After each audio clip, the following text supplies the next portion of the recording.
샬롬. 오늘도 함께 예배하기 위해 이 자리에 나오신 여러분 한 사람 한 사람 주님의 이름으로 축복하고 환영합니다. 오늘은 하나님의 임재를 감당할 수 있는가, 이런 제목으로 하나님 말씀을 나누려고 합니다.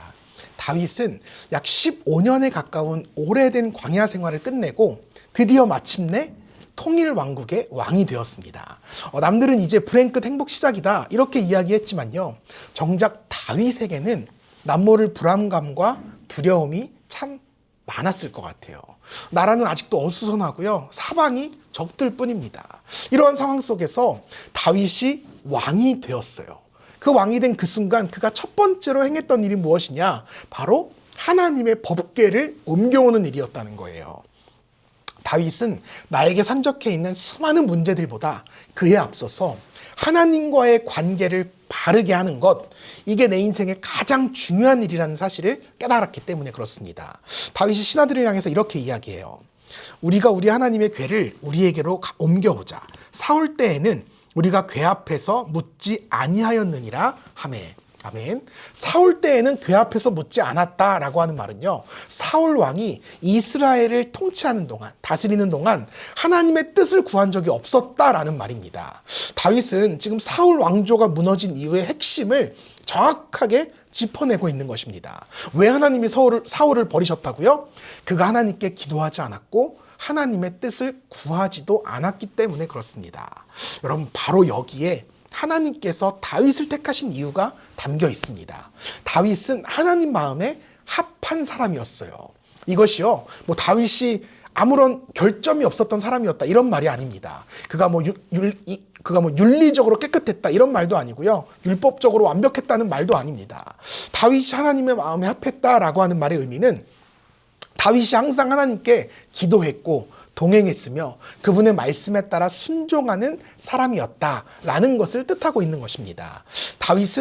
왕이 된 다윗은 바로 이 일을 하고자 했던 거예요. 하나님의 궤를 예루살렘으로 가져와서 나라의 모든 대소사를 하나님의 뜻을 구하며 결정하겠다, 이런 결단을 드린 것입니다. 이스라엘의 모든 신하들과 백성들이요, 이러한 다윗의 결정에 동의합니다. 그래서 이때부터 이스라엘 온 백성들의 법궤 옮기기 프로젝트가 시작됩니다. 사무엘하 말씀을 보면요, 다윗은 법궤를 모셔오기 위해서 각 지파별로 최고의 인물들을 뽑아서 무려 3만 명의 법궤 수송단을 구성합니다. 뿐만 아니라 엄청난 규모의 찬양대까지 구성했어요. 다윗은 국가의 역량을 총동원해서 이 프로젝트를 진행했다는 거예요.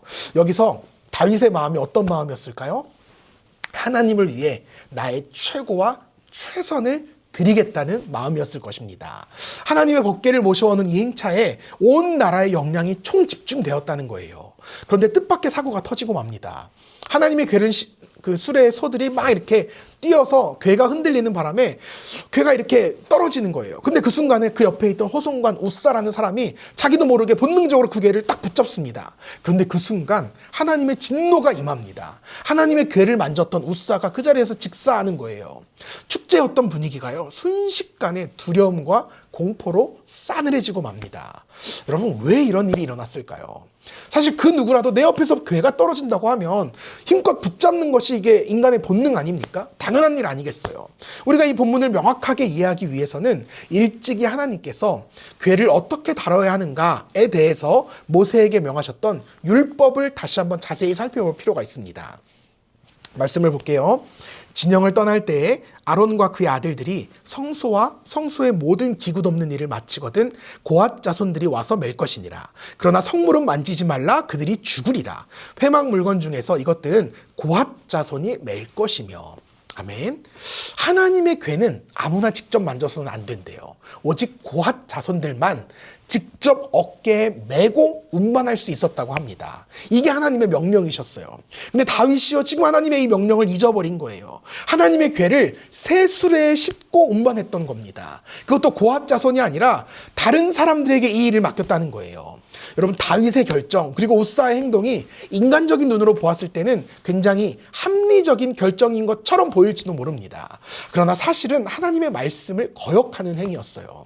어쩌면 이 일을 겪으면서 다윗은 내심 섭섭했을지도 모르겠어요. 자기 나름대로는 하나님께 최선을 다하려고 이 나라에서 가장 좋은 세술에, 오늘날로 치면 뭐 최고급 벤츠겠죠. 그런 차를 준비했고요. 가장 뛰어난 사람들을 동원했다는 거예요. 그러나 정작 좋지 않은 결과가 발생했다는 겁니다. 여러분, 우리가 교회 생활을 하다 보면 우리 역시 이와 비슷한 일들을 경험하곤 합니다. 우리는 내 나름대로 열심히 교회에서 일한다고 일했는데요. 도리어 그것들이 하나님의 영광을 가리거나 형제들을, 성도들을 시험에 빠뜨리는 경우가 발생하는 일이 있습니다. 특별히 오랜 사역의 경험이 있는 뭐 베테랑 사역자들이나 직분자들은 자기도 모르는 사이에 하나님의 방법보다는 자신들의 축적된 지혜와 경험을 의지하는 경우가 더 많습니다. 이러한 함정에 가장 많이 빠지게 되는 사람은 저입니다. 저는 이제껏 이제 꽤나 믿어주세요. 유능하다는 평가를 받으면서 사역을 해왔어요. 가는 곳마다 적어도 배 이상의 부흥과 성장을 늘 경험해 왔습니다. 그리고 이 교회를 개척하면서도 저는 이전처럼 똑같이 하면 충분히 먹힐 것이다, 이렇게 생각했거든요. 근데 아닌 거예요. 제 열심과는 달리 쉽게 교회가 부흥하지 않더라고요. 제 마음처럼 교회가 성장하지 않는 거예요. 아니, 어떨 때는 도리어 퇴보된다, 이렇게 느낄 때도 있었습니다. 그런데요, 제가 그렇게 말씀을 묵상하던 중에 문득 이런 저의 생각이 완전히 잘못된 생각이었다는 사실을 깨닫게 되었어요.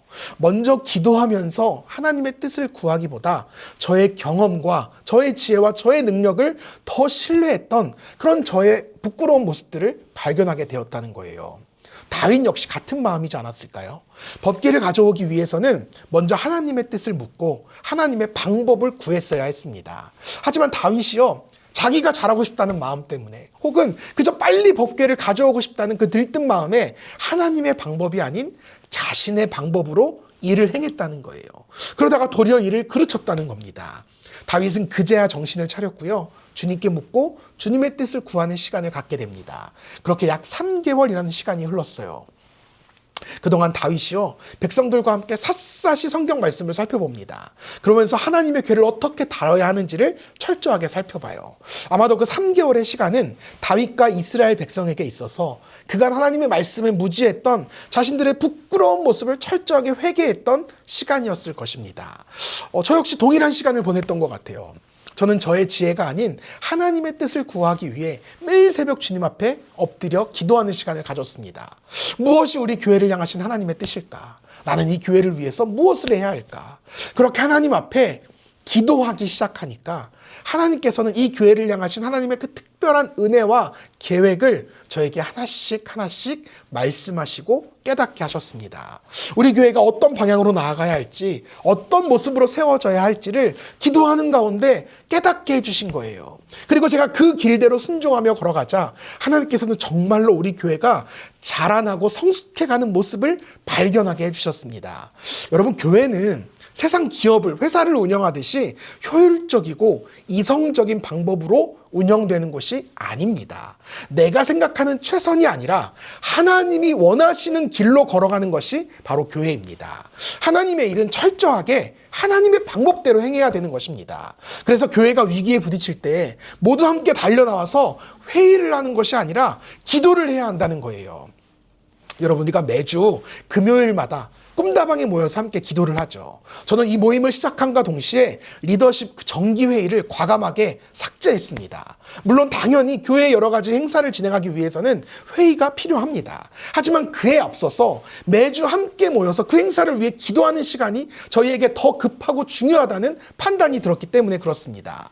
그리고 때마다 일마다 하나님께서는 이 기도의 모임을 통해서 우리의 나아갈 길, 행사가 지혜롭게 진행되는 방향을 깨닫게 해주셨습니다. 여러분, 기도야말로 가장 좋은 행사를 이루어가는 가장 완벽한 회의였던 것입니다. 여러분, 이것이 비단 교회뿐이겠습니까? 우리의 인생도 마찬가지예요. 우리가 진정 승리하는 인생을 살아가고자 한다면 우리는 먼저 하나님 앞에 무릎 꿇고 기도해야 합니다. 하나님의 뜻을 먼저 구해야 돼요. 그리고 하나님의 방법대로 순종해야 합니다. 나의 최선이 아닌 하나님의 방법을 신뢰해야 합니다. 어려움에 빠졌을 때 사람의 도움을 먼저 구하는 것이 아니라 하나님의 도움을 구하는 기도부터 해야 한다는 거예요. 혹 여러분 가운데 혼자 기도하기 힘드신 분도 계실 거예요. 그럴 때는 도움을 요청하세요. 목회자인 저에게 도움을 청하시거나 함께 신앙생활하는 교우들에게 도움을 요청해 보십시오. 제가 다른 것은 몰라도 새벽을 깨워 여러분을 위해 기도하는 거, 이 하나는 진짜 자신 있습니다. 하나님이 저에게 주신 가장 큰 은사, 잠이 별로 없다는 거 아닙니까? 저는 오늘도 하나님 앞에서 정말 당당하게 내가 이들의 목회자입니다 라고 그렇게 자신 있게 말씀드릴 수 있는 이유 하나는 절대 제가 잘나서도 아니고요, 능력이 충만해서도 아닙니다. 그 누구보다 제가 정말 여러분 한 사람 한 사람의 이름을 정직하게 불러가면서 그렇게 하나님 앞에 정직하게 기도하며 축복하는 사람이라는 분명한 확신이 있기 때문에 그렇습니다. 바로 이 일을 위해서 저는 오늘도 사랑하는 교회 목사로 하나님의 부르심을 받은 것입니다. 그러면 여러분, 언제든 기도가 필요하실 때는 저에게 연락하세요.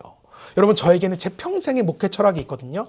담임 목사가 성도를 위해 기도하면 그 성도는 반드시 복 받습니다.